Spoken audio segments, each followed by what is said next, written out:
From the Tri-State Public Media Center in downtown Evansville, I'm David James, and this is 2 Main Street. Well, times have changed for the local gay community. There are new protections, more acceptance, and a growing sense of belonging. What had been a hidden society is now out in the open, but it's been a long and often difficult journey, and there's still prejudice and bias out there. Out in Evansville is a new book that holds a mirror to reflect gay life, then and now. It's a well-researched, fast-paced account of characters and events. There's an infamous murder trial, drag queens, protests, the AIDS epidemic, court victories, gay marriages, and pride parades. The author is someone passionate about preserving local history, Kelly Coors, who is the current director of Metropolitan Development for the city of Evansville. So, Kelly, first of all, congratulations on the book. It's a fun read, really. Well, thank you very much. I mean, it's got everything in it. I think it's got all kinds of action, and I think one thing about it is that you are a gay man, but it's not a biased account of local history. No, I don't see it that way. I tried to have an omniscient view, 10,000 feet up, to look at what happened here from about the Victorian era to modern times. And I just tried to show the timeline as to what happened and who made things happen. And there are some fascinating characters in this book. Definitely. There are. I spent the better part of a year interviewing people who were, I'll be 64 in March. And so I tried to find people who were 10 to 15 years older than myself, who really remembered things before the modern era, before the liberation movement, before things started to change. And so I had some really interesting lunches and coffees and phone conversations with people. I bet. So why write the book? Well, I thought it was important because of what's going on in America today. I thought it was important to document as much as I could about the changes in our city vis-a-vis the LGBTQ plus population. There are so many moves afoot around the country to limit people's rights and to, especially where transgender people are concerned. The trans community is under a lot of pressure, and I thought, this is the time to do it. I started really honing in on the book during the shutdown during COVID, when I had a lot more time on my hands. There wasn't anything else to do after I got home I've heard that from work. a lot of authors. Yeah, but I really started. I don't know how deep you want to go, but when I was a boy, when I was in the 8th grade, this would have been about 1972 or 73. There was another boy that was in school with me, and he was being taunted on the playground, and the name that the other boys were calling him was Rudy Ziemer. And it occurred to me, I've always been an observer of things, and I went home and asked my parents, what does that mean? And of course my mother said, well, I'll tell you later. I'll tell you when you're a little older. And so then some years later, she did tell me the story about this man that was murdered here, and that everyone knew he was a homosexual. And in that early 70s period, it was a pejorative on playgrounds. But I don't think kids understood. I don't think any of the kids understood what it meant. And so I started looking at that case when I was in college. I started reading old newspapers about it and developed a real interest in it. And I remember telling my late mother years later that I really ought to write a book about this stuff, about this history. And she said, well, it would be the only history book ever delivered in a brown paper wrapper. She was very funny. But I thought that this was a good time to put this story on paper. And Dr. McLeod at UE is the gentleman who I called when I had most of it done, and he's the one that put me on this publisher, the History Press, Arcadia, because they've published his books. And so one thing led to another. I signed a contract, finished the book, sent the images, and you can pre-order it now on Barnes & Noble and your brother's bookstore here in Evansville. Got that plug in. Yeah, no. Good man, good man. Now, the book is titled Out in Evansville, and you grew up here. I did. So when did you come out in Evansville? I don't think I was ever really in. Most people's books that they write about LGBTQ things are their own personal story. But I was raised by very worldly, very open-minded people who really didn't pass judgment on me. I existed in the straight world, but I never really covered up my tracks, so to speak. I was just who I was, and grade school, high school, college, working in the community. I've always been fairly public. The boards and commissions that I served on in this job. So I never really was. I don't really have. I couldn't write a book from my own personal perspective because I don't. It would be really boring. So there's no circle on the calendar when there you was profess to the world. It just didn't happen that way. Okay, all right. Now you are legally married. I am. Almost 6 years. Really? And where was that ceremony? At the Wrights home. Okay. It was a conspiracy between the Supreme Court and my rabbi, Gary Mazo. We got married. It was very small. It was a very small ceremony. We had about 35 people, just really, really close friends and people that that we felt contributed to our lives at that point. Did the rabbi get any feedback on negative feedback for that? Oh no. The Temple Adath B'nai Israel is a Reform congregation, and they, Israel recognized gay marriages before a lot of other countries did.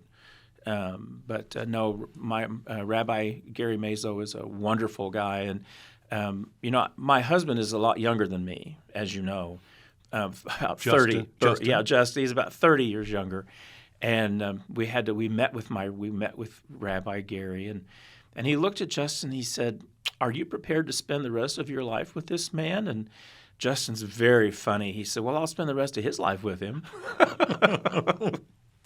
Now, gay marriage recognized in Indiana in 2014? Yeah, your federal judge here, Richard Young? Richard Young, was really the catalyst for the decision at the Supreme Court, Obergefell.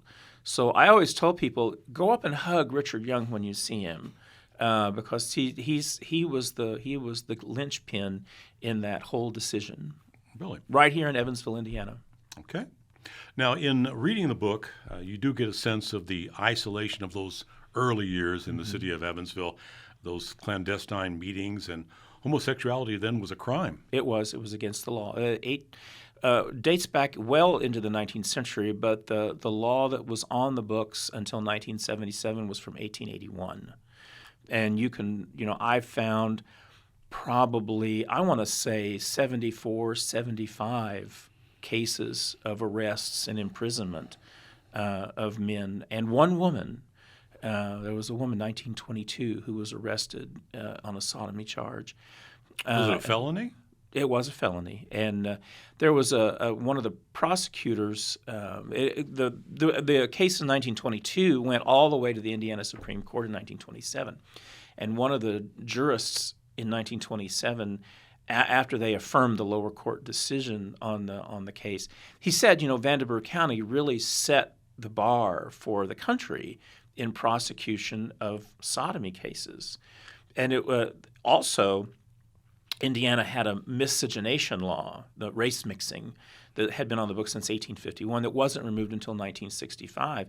And there were any number of cases in Vanderburgh County of black and white were arrested for race mixing, attempting to get married, and trying to escape to Kentucky to get married. This was in the 20th century, for God's sake. So, but yeah, it was against the law, and there were cases prosecuted. I document some of them in the book. Of course, your time limit and space limit in the book, you couldn't do all of them, but I tried to do as many as I could to show the cross-section of humanity that was impacted by those laws.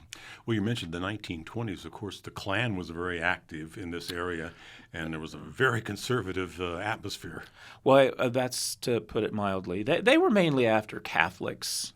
They were mainly anti-Catholicism, the Klan. I mean, they were, the black community here was already marginalized to the point where there were really very little, if any, protests for civil rights in the black community in the 20s. But they were mainly after Catholics. Okay. Now, when homosexuality was a crime, gays were often the victims of crime, and there was often little or no justice, which you document very Right. well in the book. Several murder cases mentioned in the book where someone accused of murdering a gay person is given a pass by the jury. The question, is it possible to get a guilty verdict? Now let's talk about the one of these cases, the YMCA story. A man falling to his death from, was it the second or third? The fourth floor. Fourth floor. 50 feet to a city sidewalk. And then somebody witnessed it from across the street. At the there was well, it was in November of 1960, and there was a man that worked for Indiana Bell. Indiana Bell was across the street, and his call board was across the street from the Y, exactly the same floor. And about 3 o'clock in the morning, it was November the 3rd. He heard breaking glass, and he looked out of his window, and he saw a man on the sidewalk under a streetlight, bloody, surrounded by broken glass. He thought it was a suicide, and so he called the police. And the police, of course, the police station was in at 3rd and Walnut, so they got there with an ambulance, took the man to Welborn. The police round went into the Y. You know, in those days, the Y was different than it is today. The Y had the upper floors were all rooms that men could rent.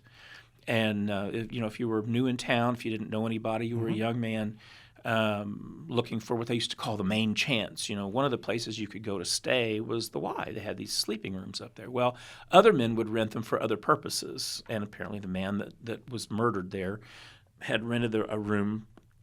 He'd gone across the hall and invited a younger fella in he had brought a bottle of whiskey with him. There's always alcohol involved right, in a lot of these. They drank a little bit, and there was apparently a sexual encounter, and the younger man said he wanted to leave the room, and the older man wouldn't let him leave the room. Well, the younger man had been a boxer, a welterweight boxer in the Navy. He was 21, and so he'd gotten this guy in a chokehold and stuffed 2 pieces of a shirt he'd torn off the bed into the man's mouth, and then threw him out the window to a certain death, 4 stories down to concrete. So the attorney, he was from South Carolina, so his parents came up here, and they hired an attorney by the name of Howard Sandusky. And Howard Sandusky had him add to his initial confession that, yes, there had been a sexual encounter, yes, he'd fallen out the window, but in the ensuing moments after the first sexual encounter, the man was pursuing another one, and it was him fighting him off, which led to this accidentally falling out the window with pieces of a shirt stuffed in your mouth. So it's some self-defense. It was a self-defense, yeah. But so the jury acquitted him.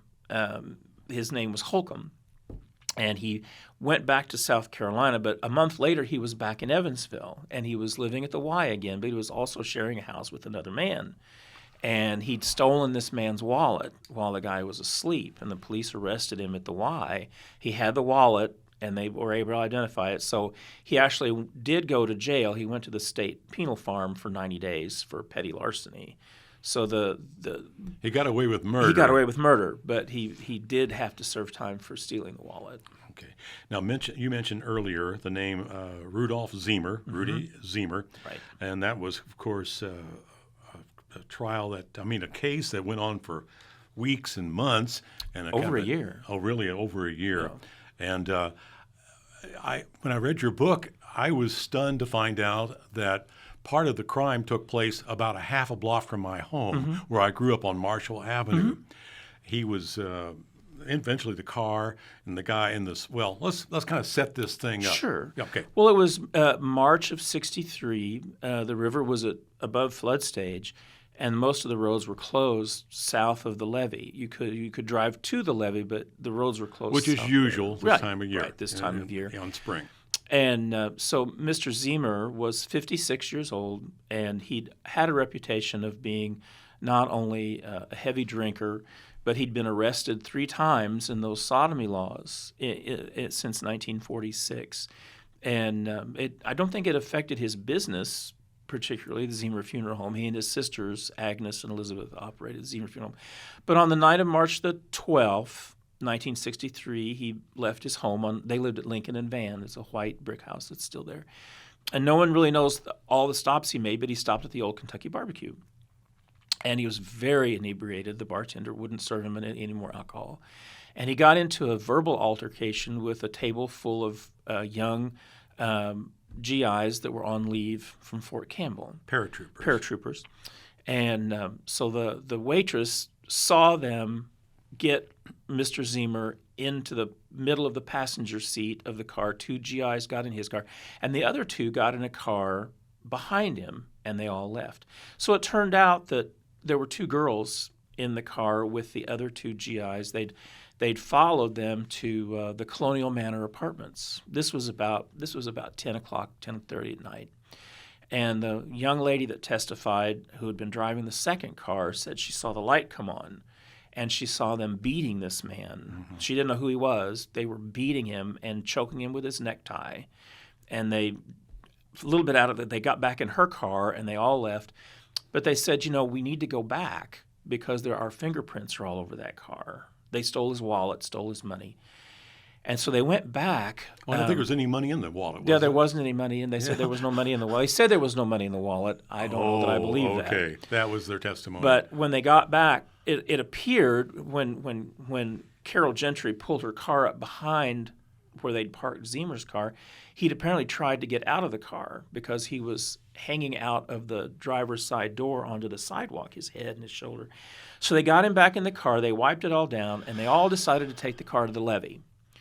And one of all 3 soldiers got in the car, pushed it down to Weinbach Ave, drove it down to Weinbach Avenue, and the one soldier got in the floodwater. They drove it 3 or 4 feet into the river, left the transmission in drive, left the engine running, shut the car up with Ziemer in it, and then they all got back in the one girl's car and left. So the trial happened. They were arrested. Once it got out that Ziemer was found dead, calls started coming into the detectives that, hey, we saw him with paratroopers. The waitress at the Old Kentucky Barbecue said they were from Fort Campbell. So the detectives went to Fort Campbell. The commanding officer knew who'd been in Evansville that night. They arrested all 3 of them. So in November of '64, the trial happened. In the ensuing time, there were 2 girls in the car that followed Ziemer. Mm-hmm. The one of the girls had married one of the defendants and had a new baby. And so at the trial, the judge decided to try all 3 of them together, which was a mistake. The man that had driven the car into the river signed a confession that he'd beaten Ziemer, that Ziemer had made immoral advances to them, and that they were simply defending themselves by beating him and strangling him and taking his wallet and pushing his car into the river. And the short story is that they were all 3 acquitted. And the jurors said, the jury foreman said that it really all came down to the confession that the one guy signed, that really, had they been tried separately, he would have been convicted. But since they were all 3 tied together, the jury felt, this all-male, older, white jury, who looked at this one defendant's wife and baby every day in the courtroom, they felt that they should all have the same verdict, and so they were all acquitted of capital murder. Yeah, it was a death penalty case. It was a death penalty case. It would have been. Yeah, and you really documented that trial well in the book. Well, thank you. I tried to. The prosecution, the defense. The defense. There were 3 defendants. Our friend Howard Sandusky was one of the 3, and they didn't call any witnesses. Who was in the YMCA case? Right. They didn't call any witnesses. What they did is they put Ziemer on trial. Oh, okay. They said, Jim Lopp Sr. was the other attorney that did this summation, where they said, really the guilty party here was Ziemer for being an old homosexual, coming onto these GIs, that he deserved what he got, basically, right. Which was death. And the jury agreed with them and acquitted the 3. Yeah. I'm David James. My guest is Kelly Coors. He is the author of Out in Evansville. So, Kelly, what's been the early feedback to the book? I know it's just been out. It's just, it comes out officially April 24th. You'll be able to, you can pre-order it. Did I mention at Barnes & Noble and your brother's bookstore? But the publication date's April 24th, so that's the date that should be delivered to both of the outlets here, the book outlets. You should be able to get it in the mail after April But people 24th. have read it, and so what have you heard about the book? Well, there's a handful of people that have read it. I sent it to you. We sent it to Tim Black here at WNIN. The feedback that I've gotten basically has been extremely good. I've been very pleased with the comments. I don't know, Charlene Tolbert, who was the managing editor of the Courier, she actually edited it for me because my punctuation is terrible, and which she will tell you. And she said that she found it a swift but interesting and deeply researched read. And so how did you get involved in city government? I'm curious. Well, for years I was an intern with Mayor Russ Lloyd Sr.'s administration. When I was in college, I worked 25 hours a week for the administration. And Randy Shepard was my supervisor. Okay. And he's been a wonderful mentor my whole life. But one of the people that I met— Former Indiana Chief Justice of the Supreme Court. Yes, and we had a luncheon for him several years ago, and I was to introduce him. It was a historic preservation conference, and so I didn't know what to say. So I got a newspaper clipping from when he was Teen of the Week. And so I just read what his teachers said about him in 1964. Oh, that's funny. But Carol McClintock was the parks director. And Carol and I got to be very, very good friends. And she's been, in fact, I think I mentioned her in the acknowledgments that she was a very, very true, good, loyal friend to me over the years. And she would get me involved in different boards and commissions and projects in the city. And of course, I worked in banking after college for 31 years for the same place. And that career ended. The company was bought out by someone else, and a lot of us 30-year guys, they farmed out with our pension and said, you got to go. So I was very lucky that the position opened up with city government when Lloyd Winnicke got elected mayor. Then I moved into managing federal funds, and then the director of metropolitan development left, and Lloyd appointed me as director in 2014, and that's where I've been ever since. Now, there was another murder case involving an Evansville businessman back in 1954, a guy named Andrew Reagan. His body found near Ellis Park, the missing car recovered in Michigan. The FBI called in, and Kelly, still an unsolved murder case? It's an unsolved murder case, a very vicious killing of this. He's 27 years old. A little shorter than I think the time. He's about 5'4", but he was a man about town. He had a lot of friends. He was an executive with a trucking firm here, and in September of 1954, he was living at the Audubon Apartments, which Mike Martin just restored about 8 years ago. And one night he met some friends at the Coral Room, which was the upscale, swanky bar at the McCurdy Hotel.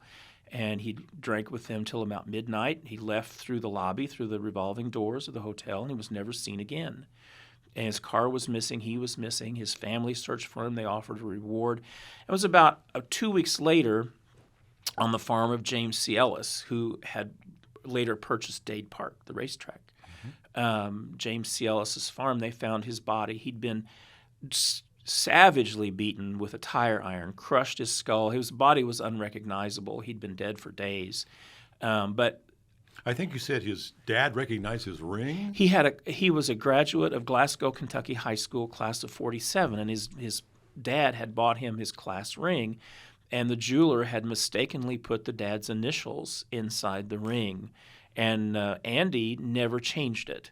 He left his dad's initials, and that's how they identified his body, was from that class ring. But there were some mysterious things about the case that, when I went back and read all of the accounts of the killing and of the search for the killer, and there were missing pieces in this that, if you watch Perry Mason, you have to dig sometimes to find the answer.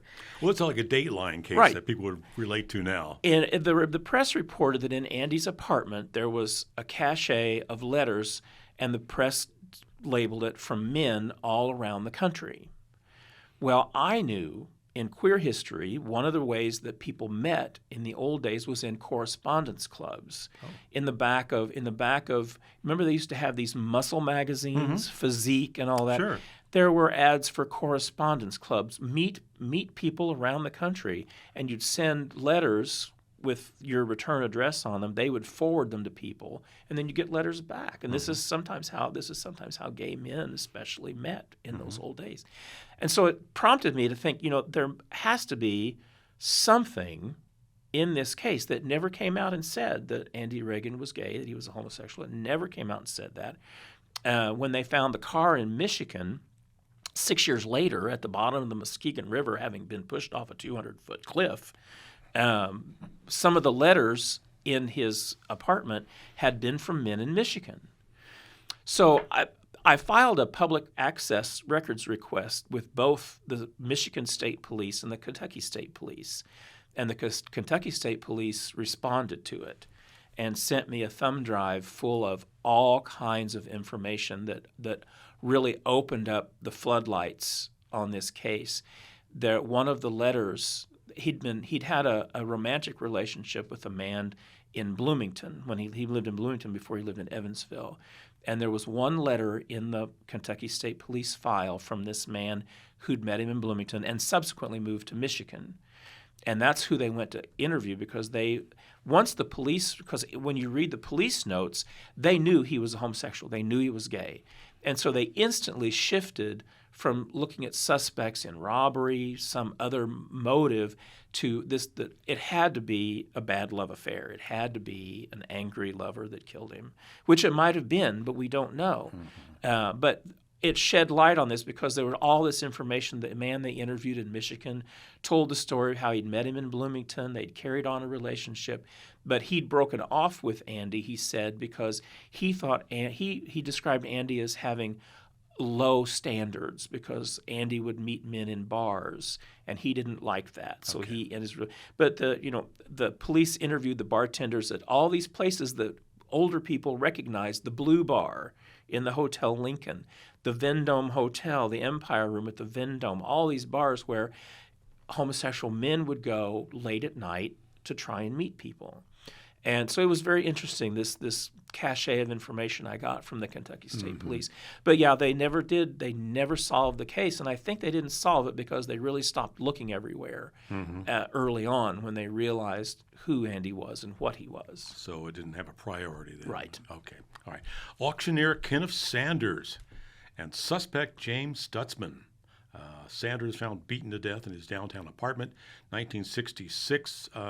Brutal murder. Horrific, just horrific. The Ken Sanders was a lot. 27 seems to be an age that people die in the world.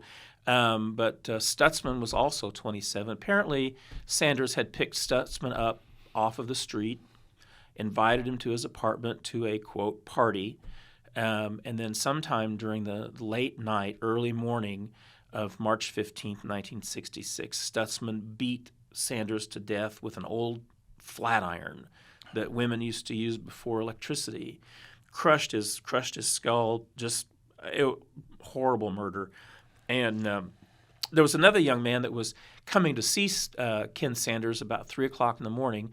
Wasn't unusual, apparently, for people to come visit him at 3 a.m. But he met this man coming out of the apartment. And the guy said, hey, Ken isn't there, but I can take you where he is. So he drove him around for a little while, and the guy was really drunk and had blood on his hands. He was wiping his hands with a handkerchief. And so he asked him if he would drop him off at this other place, and so he was glad to get him out of the car. But this young man that had gone to see Ken Sanders knew a police officer, and so he flagged a patrol car down, and he asked if Ted Cargus was on duty that night, and it turned out that he was, and so he said, meet me at the Wesselmans on Claremont, which I don't think it's a Wesselmans anymore, but so he met him there, and they went to the apartment and found Sanders' body. So, and this is, I tried to find Ted Cargus Sr., but he died some years ago, and I managed to talk to his grandson, because one of the interesting things about this case is they had this guy as a material witness that had driven this man around and said, if you see him, if you see a picture of this guy, could you identify him? And he said, I sure could. They went in, got one photograph, and brought out one photograph, showed it to him, and he said, that's the man. And later, a reporter asked asked the detective, "Why did you choose that photograph out of all these photographs?" He said, "Well, it was just a hunch." And I tried to find out what that hunch was, but they're all gone. All these guys are gone now. Oh. But Stutzman was arrested. Mm-hmm. He confessed that he did it, and he said that he killed him because he made immoral advances to him, and he felt like he needed to kill him to get out of the apartment. And the reason why this case is important is because James Kiley, the prosecutor, in October of '66, it came out that he allowed this man to plead guilty to manslaughter. Right.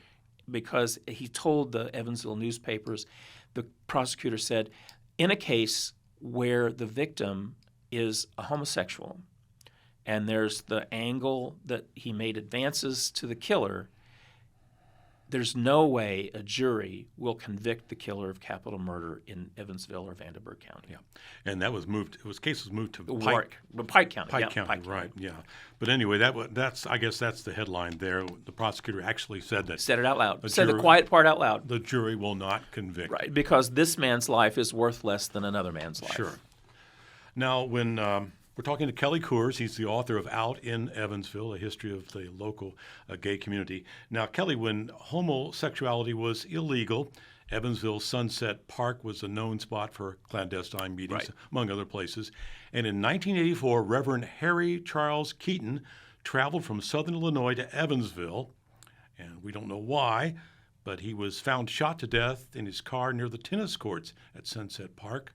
And I think this was the thing that really got me. A potato chip bag led to a break in the case. It did. And, of course, by 1984, the gay community was fairly out by then. We had 2 bars open in town, and, we'd been legalized since 1977. But there are still men who go to clandestine places to meet for whatever reason. They're married to women, have children, have families, they're ministers. They don't want their congregations to find out that they're gay. And you go out of state. Right, you go out of state. So I know why Reverend Harry Charles Keaton was here. His parish said, he traveled to Evansville and St. Louis, and we don't know why. Well, we know why. Right. But apparently he'd met a man there at Sunset Park. Someone going through the park had seen another car parked next to his, and they were apparently both in Keaton's car. And the police were making a routine drive-through at Sunset Park. It's out by where the old tennis courts used to be, where it's fairly dark. Mm-hmm. And the police found Reverend Keaton, and he'd been shot in the head 3 times, and the wounds were so fresh that he could have only been shot maybe 3 or 4 minutes before the police drove through. And in his hotel room, he'd stayed at the Executive Inn. He'd only checked in that evening. In the hotel room, they found a bag of potato chips on the floor from a hotel vending machine, which had fingerprints on them. And then there was an ice bucket from the hotel in his car that had bloody fingerprints on it. But the fingerprints didn't register locally.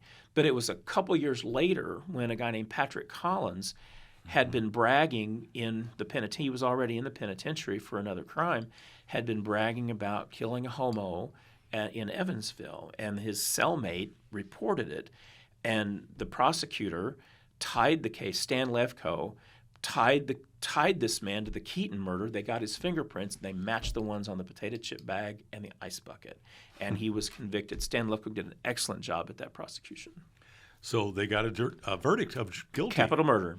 Wow. So you say that's that's when juries gave the same weight to the life of a homosexual as a heterosexual? Well, Laura Lubehusen was murdered in 1981, and Laura's murder was the first murder of a gay person. She was a lesbian. Her capital murder, Thomas Shiro, you probably remember that case. Shiro was really the first person locally to be convicted of capital murder in the murder of a gay person, a lesbian.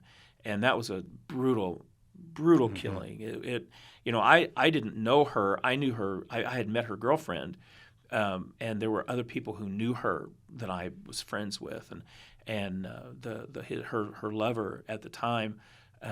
We had a fundraiser for her at the Swinging Door, which was the bar back in those days, to help her get moved, to get out of the place that they'd been living. The house is no longer there on East Tennessee, but it was a vicious crime, and But the Keaton murder, the Lubehusen murder, those were the first cases in the early '80s where a jury, and in those earlier cases, we didn't talk about this, but the defense attorneys in those '60s murders would ask the jury, "Have you ever been approached by a homosexual? Have you ever been preyed upon by a homosexual?"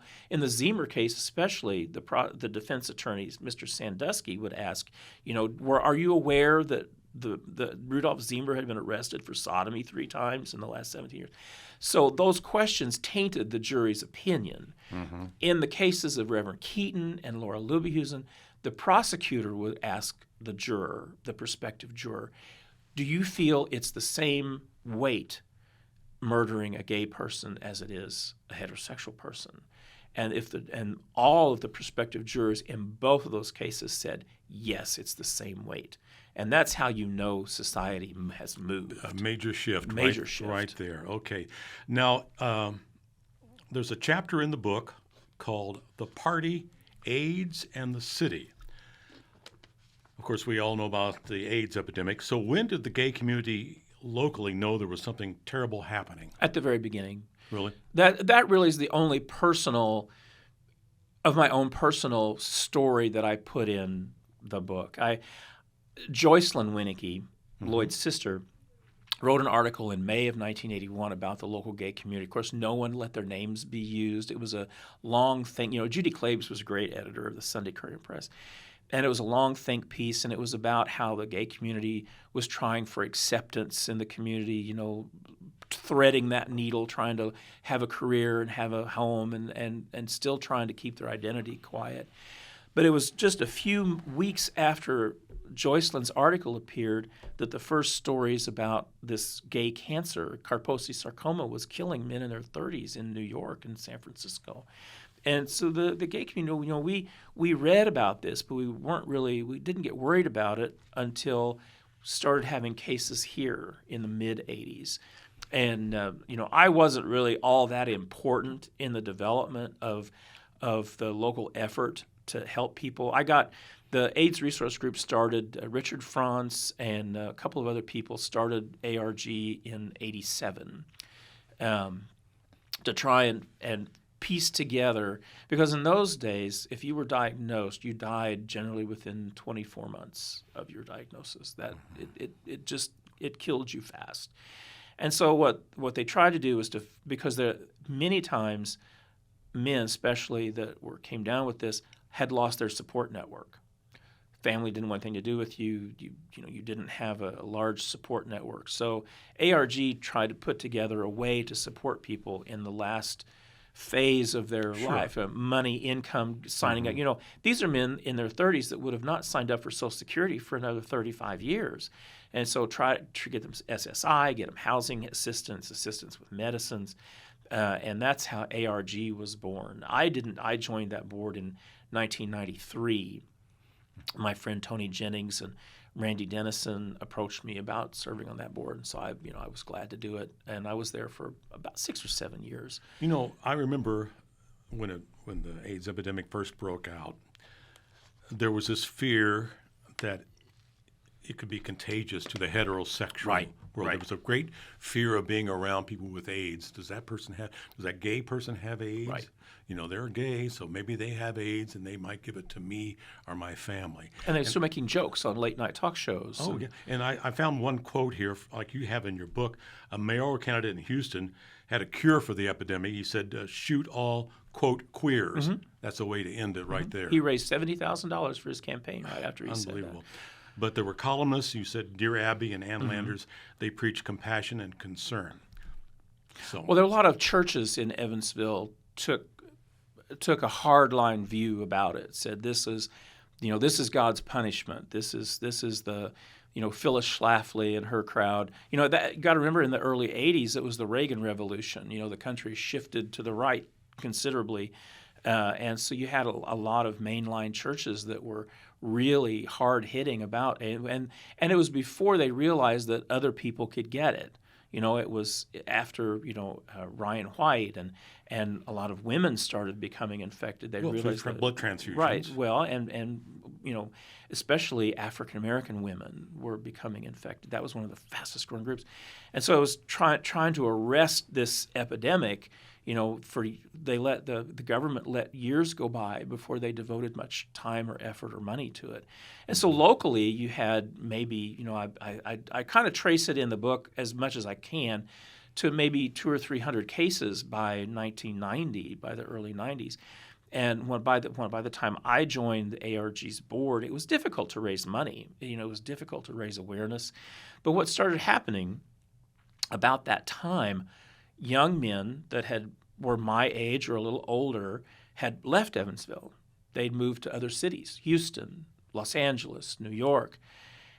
And these sons of prominent families started dying. And in many cases, the families would contact us and say, what can we do? What can we do? And I talk about in the book, I sort of profile Andy Wright, Right, you got and Andy. Tornada's brother, who was with CNN and had won an Emmy. I mean, he was a brilliant guy. Died at 42. You got Sam Ryan. Sam Ryan, George and Martha Ryan, and one of the luminaries that we were able to attract to our board, and we were all doing somersaults because John Streetman, who was director of the museum at the time, he joined our board. We were just ready to do cartwheels out on Main Street because he was so well connected and so powerful. But George and Martha Ryan, when Sam died, and Sam, I was a year older than Sam.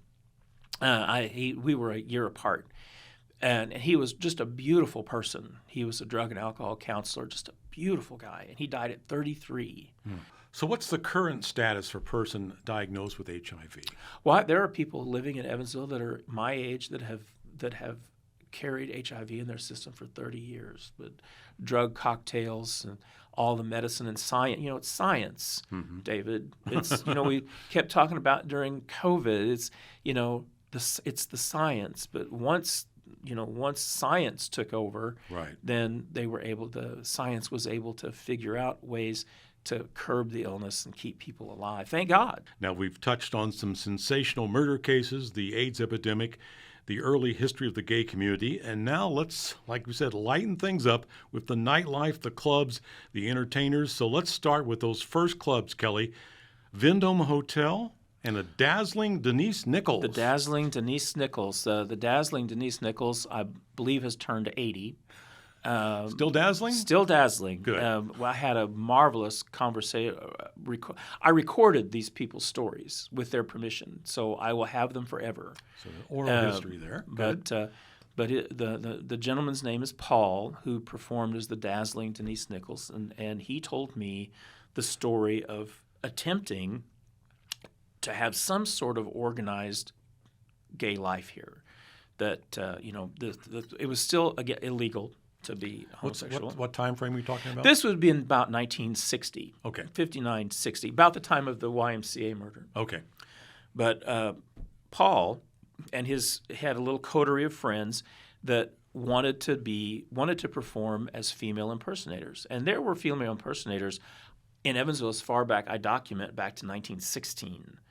I have a photograph of someone who performed in drag in 1916 to great aplomb in the community. But I think we should mention you have a lot of photographs in your a book. lot of them. Yeah, they gave me a limit, and I took it. But Paul and his friends, the Vendome, which stood where Fifth Third Bank Building is now at 3rd and Sycamore, the Vendome by 1960 was on its way down. Right across from the bus station. Right. It was crossing the bus station, and it had a seedy kind of reputation by that time.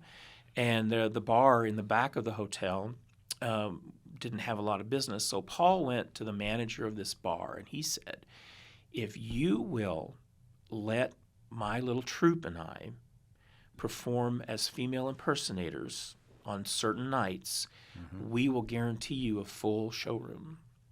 And so to drum up business, the manager said, yeah, we'll do it.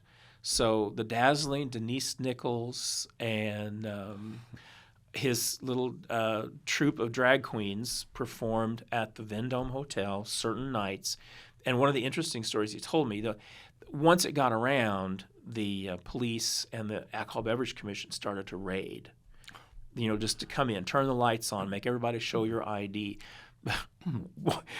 But one of the ABC agents knew that his son was gay. And he told his son, if I catch you at the Vendome at one of these perverted shows, I will kill you. Oh, my. And so he would go. He was always at the shows, Denise, to see the dazzling Denise Nichols. And they said once the lights would come on, they would rush to hide this young man in a mop closet until the police left and the ABC left so that they wouldn't find him. They knew that he was under this threat from his dad. But the Vendome, that lasted until the mid-1964. And so then in 64, the Vendome said no more, that they were tired of the raids, they were tired of the trouble, and so they kicked him out. But one of the couples that would come to those shows, every show they did were the Klumpers, Joe and Joanne Klumper. And they bought a little steakhouse that stood at Fulton and Division called the Pal. Mm-hmm. It had been Ward's, and then two gentlemen bought it and renamed it the Pals because they were good pals. And then the Klumpers bought it in 68. And the Klumpers wanted so badly to do something for the dazzling Denise Nichols and her girls that they opened it as an unofficial gay bar. Mm-hmm. And had the drag queens perform there from 68 until now. The dazzling Denise Nichols hung up her wigs in 72. But the shows at the Pal carried on until about the mid-70s. With new performers that would come in, Gay Pauline. I was at one of those shows. Yeah, you told me that Rick Barter took you. Yeah, I was at the Sunday Courier and Press, and a bunch of us went down there, and it was a great show. My gosh, and there was no harassment or anything like it. It was just entertainment, pure entertainment. It really was the talk of the town. Now, I do document there was some violence that happened around the bar, after hours. If someone got cornered by hate groups, they there was one young man almost got beaten to death outside of that bar. But it really was the galvanizing force that helped organize gay life in Evansville was that little steakhouse there that got torn down. I couldn't find a photograph of it. I finally found a photograph of Ward's when Ward's opened up because there was a picture of the bar. But a friend of mine who performed as Rachel Evans had an ashtray. And so I took a really good picture of the ashtray that had the Pal's Steakhouse logo on it, and it's in the book. But a very professional show. It was excellent, definitely excellent. Other people you mentioned here. Let's talk about Madonna when she came to town. Of course, she was in town for a League of Their Own, the movie. Right. And Penny Marshall was in town too. Of course, Tom Hanks and Gina, and the rest of Gina the gang right, there. Right. Yeah. So, what was Madonna's reason to come to the gay club? By that time, it was 1991, and other bars had come and gone in that ensuing time. The Swinging Door was the first one that advertised itself as a gay bar in the paper. And by then it had closed, and the other side, too, out on Morgan Avenue had come and was still open. But the show bar, Jenny Nix owned the show bar on East Franklin in a very, very poor neighborhood. It had been a neighborhood bar. And Jenny Nix had reopened it as a gay bar in the early part of that decade. And boy, it was a lot of fun. I had a lot of fun at that bar. I'm telling you that was the days when people danced. Voguing was a big deal. Yeah. Madonna was the big star. But Madonna came to the bar. She came into the show bar one weekday evening, and famously signed the wall in the bar. I don't know that she made any friends that night. She didn't really mingle with people. Mm-hmm. Some of the other Hollywood people that were there, they mingled and talked and made other trips to show bar, I think.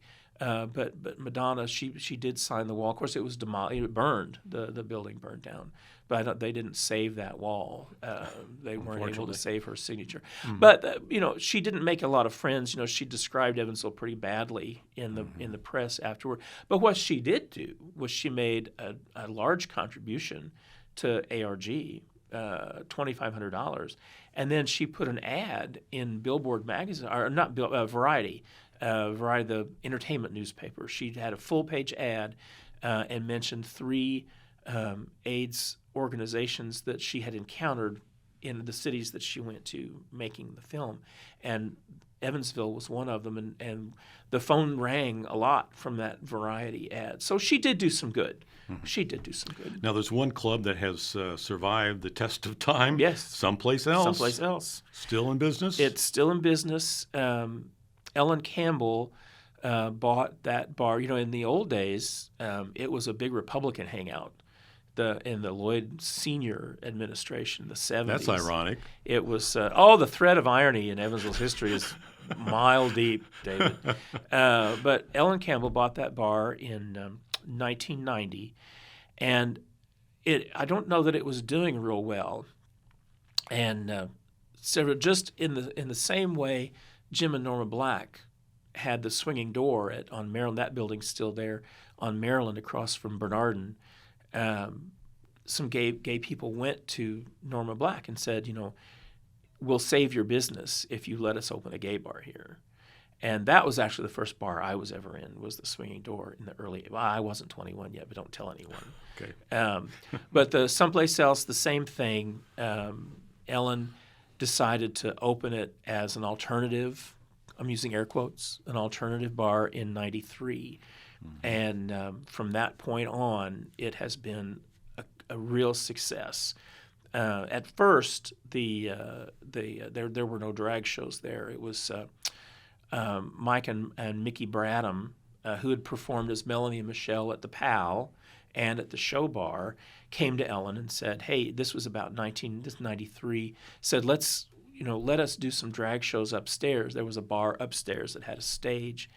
And so that drag show started on Sunday night. My friend Mary McCarthy, she and I used to have dinner at Mary's apartment, and then we'd walk up to. She lived on downtown. We'd walk up to someplace else and take in the drag show on Sunday nights, and had a good time. But Miss Ellen Campbell, died in 2011, and her granddaughter Belinda Breivogel owns the bar now. And she's, Ellen was sort of everyone's second mom. Mm-hmm. She was a mother hen. She knew everyone who was a regular there. She knew when strangers would come in, and she knew if she suspected someone was dangerous, she would spread the word around, hey, don't mess with this guy. I think he's no good. Mm-hmm. And so she was everyone's mother hen for all the years that she operated that bar. Now, before we wrap this up, we're going to talk about another book you have in the works. You're researching. Tell us about that, Kelly. Well, my working title is Indignation, and it's a combination of history of politics and race in Evansville, because the two things are so interconnected throughout Evansville's history. The marginalization of the African American community here is closely tied to the political fortunes of each political party. And so what I'm going to try and show with this history is, how did Evansville's black community, how did the African American community become so marginalized and so segregated? And why did this happen? How did it happen? What were the forces at work in the political structure of the community, the educational structure in the community? I don't think people realized that there were two separate school systems here until 1949. Mm-hmm. I don't think people realized that there was a separate fire department. There was a separate fire department. Mm-hmm. The reason I call my working title, because the publisher tells you what you're going to title the book, because my original title for this one was Evansville Confidential, after the old magazine that outed people. But there was an incident in 1907 where two black school teachers wanted to buy a house in an all-white neighborhood. And as soon as they signed the contract and it made the news, there were what the neighbors called indignation meetings all up and down the street. It was on Linwood Avenue in a place called Tuxedo Park was the subdivision there, just east of Haney's Corner. And the neighbors were enraged that this black couple was trying to buy a house in their neighborhood. They threatened all sorts of things. They went to Mayor Boehne, John Boehne, tried to get him to act. They went to the school board president, wanted him to fire them from their jobs. But these indignation rallies these people would have on all the blocks along Linwood Avenue, they were called indignation meetings. They eventually said they threatened to burn the house down. And they said, if you move into this house, Mr. and Mrs. Davis, that was their name, we will burn the house to the ground. And so they ended up not buying it. They were afraid. Out of fear, they canceled the sale of that house. But the reason that's important, because beginning in 1900, because all the neighbors went to the builders of their homes and said, you made us build this house at 1,200 square feet. You made us connect to the city water system. You made us have a central heating plant. And it didn't stop this invasion. What can you do to stop this invasion? After 1909, home builders in Evansville started using what we call deed restrictions.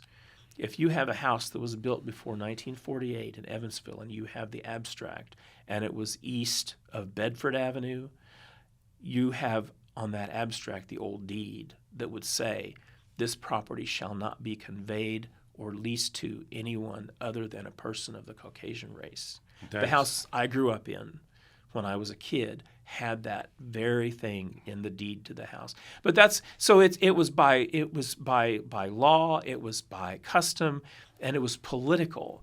When the fight to build Lincoln High School on Lincoln Avenue happened, all the white neighbors east and south of that property that the Orr family owned that became Lincoln School, they protested loudly against building Lincoln School there. Albion Fellows Bacon was on the planning board. They were trying to figure out a way to stop the school board from building the black high school there on Lincoln.